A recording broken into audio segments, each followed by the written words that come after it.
Hello gamers and welcome to the Moze Mayhem 11 Quick Start Guide. Today we are taking Moze from a level 72 gearless character all the way to Mayhem 11 God of Sheer Destruction in the most efficient way possible. Let's get started.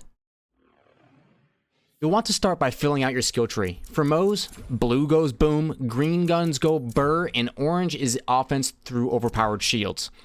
There are a lot of ways you could play this, but for this video we are going insanely tryhard. So let's start by capstoning out the blue tree in the way I do here. It's simple, doesn't care too much about cooldown reduction, and packs a ridiculous punch. Big note here is that Auto Bear is a must take because the Sentry version of Iron Bear gets all the Mayhem scaling of piloted Iron Bear. For this build, both Moze and Iron Bear will play major roles on the battlefield. Next we have to pay our orange tree taxes. I say taxes because Iron Bear's best weapons are his augmented railguns. So to get access to those, we have to go down the orange tree. I like the 1-point wonders here, and Drowning in Brass is the only other must take in my opinion on your way down to unlock the Corrosive Sabot round railgun augment. The build is basically done from there. You could be level 43 and have all the important points accounted for. But everyone knows green makes Moze a lean, mean fighting machine. I spent 26 points in this tree, making sure to take every 1-point wonder as they're all at least a little broken. And then I use any other points for mag size, fire rate, and damage. Now we have just 3 points left, and if you have the Designer's Cut DLC that comes with Arms Race, then you have to put 3 points in Big Surplus. Big Surplus gives you bonus fire damage when Iron Bear is cooling down, and this skill gets Mayhem scaling, so it's really important for us to have it. If you don't have the DLC, go ahead and just split your points up in any of the other trees. Green or orange will do just fine. Okay, now it's time to start our route of gear acquisition. But before we can, with Moze, we have to remember that we are on the lookout for grenades that synergize with our skills from the blue tree. The grenade is the beating heart of any Moze build. It keeps you alive and regens your ammo. The best in slot grenade is the Cloning Maddening Tracker, or the CMT. But many other trackers are good. You want a tracker for the fire and forget aspect most of the time, and you want to divide or split like a recurring or a cloning. As a Moze player, until you get that CMT, you should be checking all possible vendors. Head to Lectra City on Promethea. We're going to be going after the Rocketeer class mod. Its effect is that it always puts Iron Bear on full cooldown, but makes Auto Bear last insanely long. This will allow us to fight enemies with both Auto Bear and Moze at the same time. The class mod has insane synergy with the Mayhem boosted Big Surplus skill from the purple tree, as it's one of the only ways on Moze to keep your action skill down long term. You'll have to exit Lectra City upon arrival into the Meridian Metroplex. Once inside, run down the stairs and accept the Kill Kilovolt side quest, and head back into Lectra City. You'll need to find the quest Proof of Wife given at the Northern Subway quest board.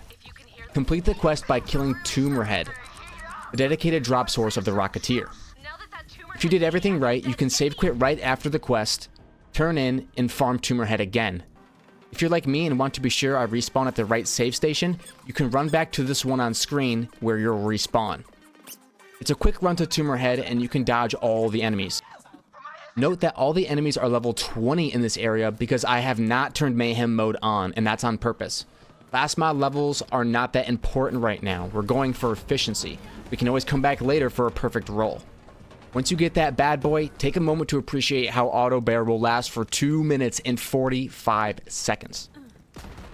Alright, let's get armed. Head to Sanctuary, turn on Mayhem 11, and find Ava to accept the mission Invasion of Privacy.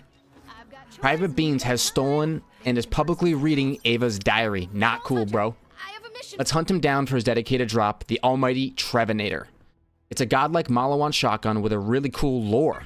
I recommend just hopping into Iron Bear and double jumping through these enemies on Athenas. You can also plant Iron Bear down somewhere and watch him clear the map. Once you kill Private Beans, return to Ava on Sanctuary 3, turn in the quest, and return to Athenas. Make the run to Private Beans once more to farm the Trevinator. Beans will drop you a Trevinator in no time. There are a bunch of good anointments. I got an Iron Bear cooldown one here on a Shock and Cryo Trevinator. Malawan weapons are great starter weapons because you can quick swap your elements on the fly, ensuring you're always prepared for whatever enemy comes your way. Great, now we have our primary weapon. Let's head to Captain Trant, who is right up the road, to grab our secondary, the Chaosan. This Mayhem level 6 and above drop is a dull submachine gun that applies sticky explosives like a Torg. So it's basically a Torg SMG. It's a natural pairing for Moze. Farming Trant will be easy if you equip Auto Bear with the capacitive armature railgun augments. Ideally, you want a fully automatic Chaosan. Fire ones are really nice for general mobbing, and that's the one I got. Don't forget to have some fun with your Chaosan before we head over to Atlas HQ. We're going to Atlas HQ because our third slot is going to be the Sandhawk sniper rifle. This splash damage sniper is held back by only ammo consumption, which we can offset. There are many other more powerful boss shredders than the Sandhawk, but none of them are so efficient to farm. Katagawa is a very easy kill and drops plenty of good drops that you can use to round out your build. Once you reach the top of HQ, make sure to check the vendor before each run and start farming Katagawa for a Sandhawk. I got one with railgun damage. Our fourth and final weapon is going to take us to the guts of Carnivora to farm the Agonizer 9000 for the famous backburner launcher. The guts can be confusing. Just follow my path and you'll be fine. Put on the corrosive Saba round railgun augment for this fight. Make sure to check the vendor for the CMT. Agonizer also drops the EMP5 submachine gun, which you can use to run with faster base speed. Here, I got a corrosive backburner with an incendiary damage anoint. You should have some iridium saved up to fix any bad anoints like this Zane anoint on my Chaosan. When it comes to anoints, I am of the belief that there are several powerful options for each piece of gear, so I'm not too picky. Max out your SDUs at Marcus's and you're all set. At this point, we're ready for endgame. You can almost always find a shield and a relic from the loot piles of the bosses we've slain that are good enough. In this case, I got a recharger, but Moze can make almost any shield work. For relics, just grab a Snowdrift and you're good to go.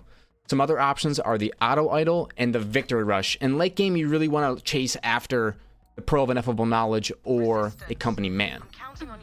Nice job, everybody. You're geared up and can start slaying endgame content and chasing rare loot. Do the montage.